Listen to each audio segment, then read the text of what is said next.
Assalamualaikum warahmatullahi wabarakatuh. Apa yang harus dilakukan bagi jamaah Jum'ah yang jamaahnya tidak mendengar suaranya khotib, mungkin karena listriknya mati atau karena saking jauhnya dengan imam sehingga si jamaahnya enggak terdengar? Apakah tetap diam atau ada apa yang harus bisa dilakukan ketika tidak terdengar khutbah sama sekali? Saya diawali dari sini dulu. Kitab apa ini? Kitab I'anatut Thalibin juz 2. Sahifahnya adalah 85. Bismillahirrahmanirrahim. Wa sunnalan disunahkan apa insatun meneng. Ai sukutun tegese meneng ma'a isghain serta nenglengaken. Nengleng ini mendengarkan. Hukumnya disunahkan diam dan mendengarkan li khutbatin maring khutbah. Hukum disunahkannya diam dan mendengarkan ini adalah menurut kaul jadid. Ini ay alal jadidi. Karena kalau menurut kaul qadim wal qadimu yujibuhu. Kalau menurut kaul qadim hukumnya wajib mendengarkan dan diam. Wa yahrumu al kalamu dan hukumnya haram berbicara. Ini menurut kaul jadid, kaul qadim. Nah, kita lanjut di sini. Wa yusannu lan disunahaken apa dzalika mengkono insot wa illam yasma lan senajan ora krungu sapa wong sapa sahas al khutbah ing khutbah, sekalipun tidak terdengar khutbah maka tetap hukumnya disunahkan diam.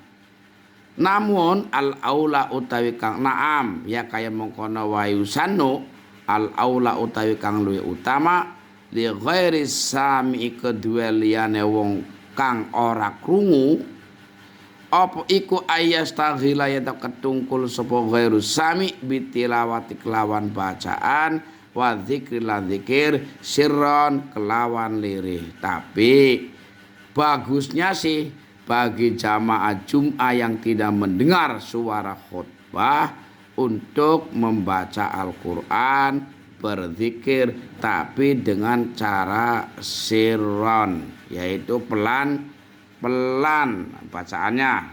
Kita lihat di sini dulu. Kenapa hukumnya tadi sunnah yang dikatakan berkaul jadid? Dalilnya dari Al-Quran. Wa idza quri'al Qur'anu fastami'u lahu wa ansitu. Lalu sini kita lihat coba pendapat yang tadi katanya apabila ini kurang padangin dulu, aduh syukur.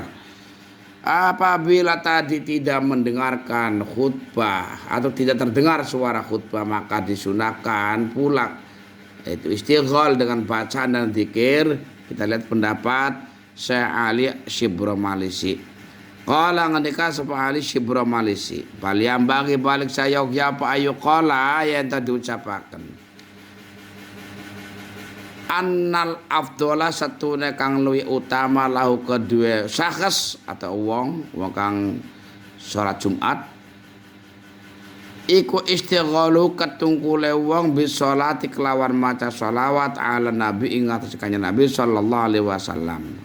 Ya, jadi kalau menurut Syekh Ali Shibro Malisi utamanya adalah ketika si jamaah Jumat tidak mendengar atau tidak terdengar suara khutbah untuk istighol atau sibuk dengan membaca sholawat terhadap Nabi. Muqaddiman halan dingine ala tilawati ngatas saya baca ngareakan ingat saya baca Al-Quran atau sebelum baca Al-Quran baca sholawat dulu. Itu tadi li ghairi suratul kahfi kedua liana surat Al-Kahfi wa dzikri. Li anna karena satuna as-salat ala nabi iku syiarul yaumi syiar ning dina Jum'ah. Ini pendapat Syekh Ali Shibro Malisi. Kita lanjut di Fathul Mu'innya lagi. Wa yukrahu lan dimakruhaken apa al-kalamu kalam. Di sini wa yukrahu makruhaken apa al-kalamu kalam wala yahrumu lan ora haram apa kalam. Ini yang dikatakan tadi kaul jadid. Jadi ketika kita berbicara pada saat khutbah sedang berjalan, hukumnya di situ hukumnya apa nanti makruh, hukumnya makruh dan tidak terhukumi haram. Khilafan halen nulayani lil a'immati maring pipur imam asalasati kang telu. Kita coba lihat di sini kenapa hukumnya tidak haram berbicara pada saat khotib sedang berkhutbah. Lil akhbari karena anak pira-pira hadis adalah kang nuduhaken ala jawazi ing atase wenange kalam. Karena ada hadis-hadis yang menunjukkan bolehnya kalam pada saat khutbah sedang berlangsung. Ka khabari sahihaini kayak hadis Imam Muslim dan Imam Bukhari, itu hadis sahih loro. An Anasin saking sahabat Anas, biasanya Anas bin Malik radhiyallahu anhu. Bainaman Nabi sallallahu alaihi wasallam suwijine mangsa utawi Kanjeng Nabi sallallahu alaihi wasallam iku yaktubul lagi khutbah sapa Nabi yauma Jumatin ing dalam dinane Jumat. Koma ngadeg sapa Arabi wong Arabi ku wong alasan. Suatu saat ketika Nabi ini sedang berkhutbah di hari Jumat, tiba-tiba orang hutan atau orang alasan, orang pedalaman ini berdiri pada saat Nabi sedang khutbah. Faqala maka ngendika sapa Arabi, ya Rasulullah, kata orang Arabi, hai Rasul, ini lagi khutbah ini. Halaka banda pada rusak lah, halaka pada rusak apa al malu banda. Waja'alan pada ngele apa al iyalu rakyat. Fad'u mangka kula aturi ndonga panjenengan Allah ing Gusti Allah lana kedua kita. Farfa mangka nuli ngangkat sapa Kanjeng Nabi ya dai ing asta loro Nabi atau tangan lorone Kanjeng Nabi wada'alan ndonga sapa Kanjeng Nabi. Hadis ini dari Anas bin Malik radhiyallahu anhu.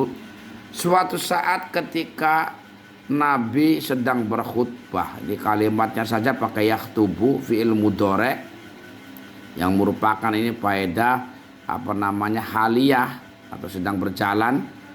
Tiba-tiba seorang pedalaman ini berdiri, dia ngomong sama Nabi, banyak benda-benda harta benda pada rusak, mungkin ada bencana atau karena adanya musibah, dan rakyat pada kelaparan.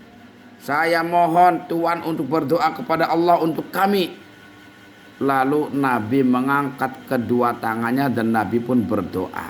Ini sedang terjadi di tengah-tengah khutbah. Wa khabaril Baihaqi lan hadis Imam Baihaqi bisa kawasan sahihin kang sahih an Anas sing Anas radhiyallahu anhu. Ini ada hadis yang kedua. Anna rajulan satune wong lanang iku dakhala mlebu sapa rajul. Wan Nabi halu tayu Kanjeng Nabi sallallahu alaihi wasallam iku yakhtub lagi khutbah sapa Nabi yaumal Jumat ing dinane Jumat.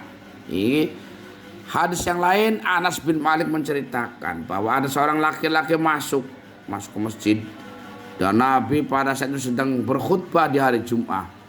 Faqala maka ngucap sapa rajul, mata iku kapan as-saatu utawi dina kiamat. Ya Rasul, hari kiamat iku kapan? Iki lagi khutbah, takon lagi khutbah. Dasar maklum ke wong mungkin wong adoh manik pas wong alasan manik ke. Fa auma amang pada isyarah, pada awe isyarah subhanallah semusa ilai maring rajul bisukuti kelawan meneng. Jadi para sahabat yang lain yang ada di masjid memberi isyarah agar diam, jangan banyak ngomong, ini lagi khutbah. Itu. Falam yakbal maka orang terima sapa rajul, enggak terima, disuruh diam tetap ngomong. Wa adalah ngulangi sapa rajul al kalama ing kalam, karena dia enggak terima, dia mengulang kembali. Faqala maka ngendika lahu maring rajul sapa Nabi Kanjeng Nabi sallallahu alaihi wasallam ma a'datalah ma utai apa iku a'data nyiapaken sapa sira lah kedua as-saah. Ketika si rajul tadi mengulang pertanyaan kepada Nabi, akhirnya Nabi pun menjawab di tengah-tengah khutbah ini, apa yang kau persiapkan untuk menjelang kiamat? Kata Nabi menanyakan kepada si rajul. Qala jawab si rajul, hubbullahi wa rasuluhu, utawi kang disiapaken iku demen maring Gusti Allah. Iki idhofa ilal maf'ul wa rasuluhu lan utusane Allah. Yang aku siapkan adalah mencintai Allah dan Rasulnya. Lalu qala ngendika sapa Nabi, innaka satuna sira iku ma'aman satane uang ahbabta kang demen sapa sira iman. Ya wis kalau begitu berarti kamu akan bersama orang-orang yang kamu cintai atau bersama Allah yang kamu cintai. Wajhud dilalah annahu alaihi salam lam yungkir alaihil kalam. Maka dari hadis di atas ada dua. Iki menunjukkan bahwa Nabi tidak mengingkari terhadap si laki-laki tadi untuk berbicara. Walam yubaynan orang mertelakan sapa Nabi maring rajul wujubas sukut ing wajibe wabihi lan kelawan mengkono mazkur yu'lamu diktawruwi apa annal amra satuna perintah iku lin nabi paedah sunnah fi wa idza quri'al qur'anu fastami'u lahu wa ansitu.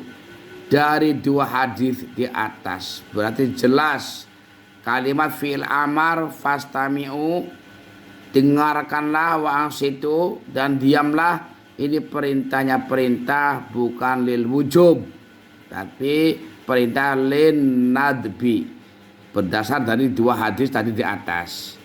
Oke.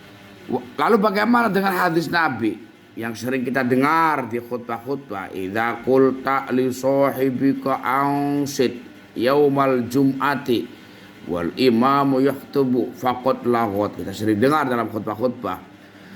Idza qulta nalika ngucap sapa sira li sahibika maring kancane sira ansit menengah sapa sira yaumal Jumat indam dina Jumat wal imam hala utai imam iku yaktubu lagi khutbah sapa imam faqad laghota ketemu temen nganggur sapa sira. Bagaimana dengan hadis ini? Ketika kamu berkata kepada temanmu diam, berkata itu di hari Jumat dan imam sedang berkhutbah, berarti kamu telah laghot atau nganggur atau sia-sia. Murad yang dimaksud dengan bilahwi itu faqad laghot di sini adalah mukhalifatus sunnati, nulayani maring sunnah, tidak berarti kepada tidak sahnya Jum'ah ini. Lalu ada di sini ada kalimat khilafan lil a'immati tsalatsah ay haitsu qalu bi hurmatihi. Ini kalau imam selain Imam Syafi'i berbicara pada saat khutbah, mereka mengatakan hukumnya adalah haram. Kemudian tadi menurut Imam Syafi'i hukumnya makruh dan tidak haram, yaitu berbicara pada saat khutbah. Di sini halatal khutbati, ini ada kalimat untuk memperjelas lagi ing dalam tingkai khutbah. La qablaha ora sadurunge khutbah. Kalau sebelum khutbah enggak masalah, enggak makruh. Walau ba'dal julusi la ing dalam sawise lungguhe khatib. Sekali khatib sudah duduk tapi belum dimulai khutbah, berarti belum mengucapkan alhamdulillah, sholawat, kemudian belum mengucapkan rukun-rukun khutbah. Alal mimbar, ingat saya mimbar. Walau ba'daha wala ba'dalan ora makruh ngomong ing dalam sauwise khutbah. Wala ba'da khutbah dalan ora haram ing dalam antara khutbah loro.